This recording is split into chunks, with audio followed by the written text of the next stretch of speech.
test of the NOAA Weather Radio Alert System.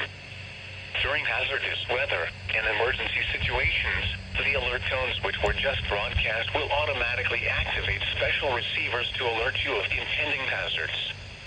This test is normally conducted weekly around 11 a.m.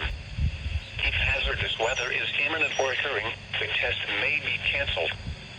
To provide the most consistent warning service possible, the alert tones will only be activated for the following counties in the WWF75 listening area: in Missouri, Crawford, Franklin, Gasconade, Iron, Phelps, and Washington. If your receiver was tone activated, the alert function will automatically reset after the test. This concludes our test for this week, and we will now resume normal programming. Thank you.